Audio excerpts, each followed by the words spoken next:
Bem, sejam todas muito bem-vindas, mulherões. Eu sou Regiane Cunha, sou terapeuta, especialista na superação da depressão, da ansiedade. Para quem não sabe, eu moro em Guimarães, no norte de Portugal.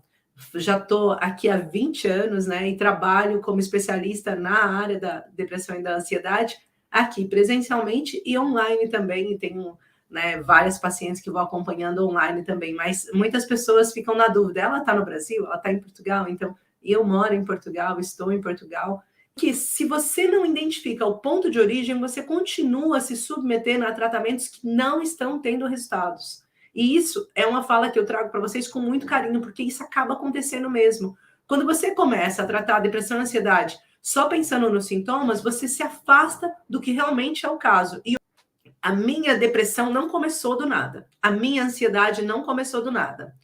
E aí, o que acontece? As pessoas falam, Gi, por que é tão importante entender o ponto de origem da depressão e da ansiedade? O que vai mudar a minha história? Se eu souber qual é o ponto, o que fez com que eu entrasse em depressão e ansiedade? A minha depressão e a minha ansiedade vai se curar porque eu vou saber aonde que começou? Não, não é isso que eu quero que você se atente. O que eu quero que você se atente é que a maior parte dos profissionais, eles não tratam a origem da depressão, nem a origem da ansiedade. Eles tratam os sintomas. Um exemplo básico é o próprio psiquiatra. Quando você vai no psiquiatra, que é quem cuida da saúde mental, ele vai receitar os medicamentos para nivelar os seus níveis de neurotransmissores e regular os seus hormônios produtores da sensação de bem-estar e de alguns outros sentimentos, de dopamina, para a sensação de prazer, para você voltar a ter prazer, principalmente quem está sofrendo de despersonificação, e entre outros medicamentos. Ah, não estou conseguindo dormir, vão receitar um ansiolítico, vão receitar um calmante, para você conseguir dormir, e todos vão tratar os sintomas.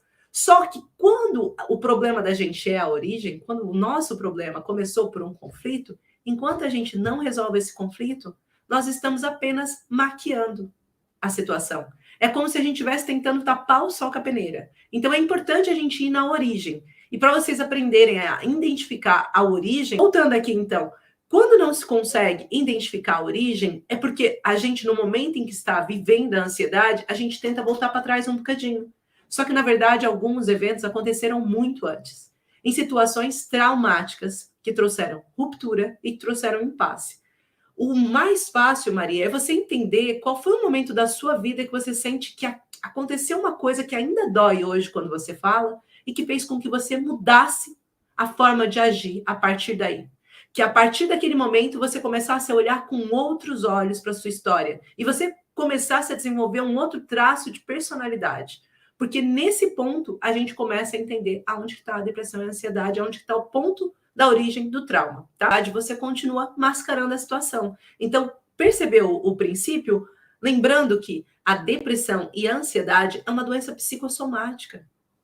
Então, se é uma doença psicossomática, eu preciso tratar aonde ela começa, que é no meu fórum emocional. Eu preciso entender que existe uma emoção que ficou guardada em mim e que essa emoção tem me prejudicado a vida. E aqui eu quero partilhar com vocês aqui um slide para vocês entenderem do que eu estou falando um pouquinho. Aqui, olha. Definição do dicionário, eu ia falar do dinossauro, do dicionário, de uma forma livre aqui para vocês entenderem. No dicionário, trauma significa acontecimento emocionalmente doloroso que torna o sujeito particularmente sensível em situações similares. Ou seja, aconteceu alguma coisa que faz com que você, sempre que passe por uma situação parecida, volte a entrar em conflito. E se eu vivi uma situação difícil, na minha história, eu conto até para vocês que eu passei pela morte do meu pai, e sempre que eu tinha muitas pessoas à minha volta, sempre que eu ia num banco, num shopping, num espaço público aberto e que eu escutava burburinhos, eu simplesmente entrava em ataque de epilepsia. Eu simplesmente desmaiava e tinha um ataque epilético. Por quê? Primeiro comecei com a ansiedade, depois fui aumentando, ataque de pânico, e depois acabei por ter epilepsia. E por que? Desculpa, peço desculpas. E por que que isso acontecia? Acontecia por um fator único. Acontecia porque eu revivi o conflito. Tá vendo aqui quando diz acontecimento emocionalmente doloroso que torna o sujeito particularmente sensível em situações similares. Ou seja, sempre que eu voltava a passar por um processo em que Eu lembrava da morte do meu pai de forma subconsciente, porque eu não estou com consciência de que eu entrei num espaço e agora eu vou lembrar da morte do meu pai. Isso acontece sozinho. Sempre que isso acontecia, eu voltava a entrar num conflito de depressão. Existem gatilhos que fazem com que, âncoras da imagem, que fazem com que acione gatilhos e fazem com que vocês vivam no looping da depressão e da ansiedade.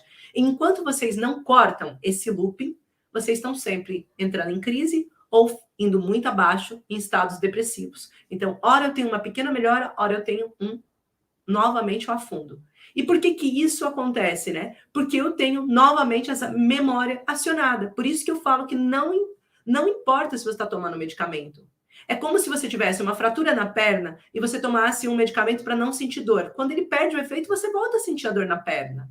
E é isso que acontece. Por isso que muita gente tem dificuldade de fazer o processo de desmame. Porque quando eu tiro o medicamento, eu volto a viver o meu conflito, a cru, a sangue frio. E aquilo me dói. Aí eu tenho que voltar de novo para tomar o medicamento. Então eu fico nesse looping, nessa gangorra, nessa balança emocional. Então é importante eu entender que o trauma faz você reviver o conflito. E de forma subconsciente. Mas quando eu consigo identificar aquele trauma, eu começo o meu processo de cura.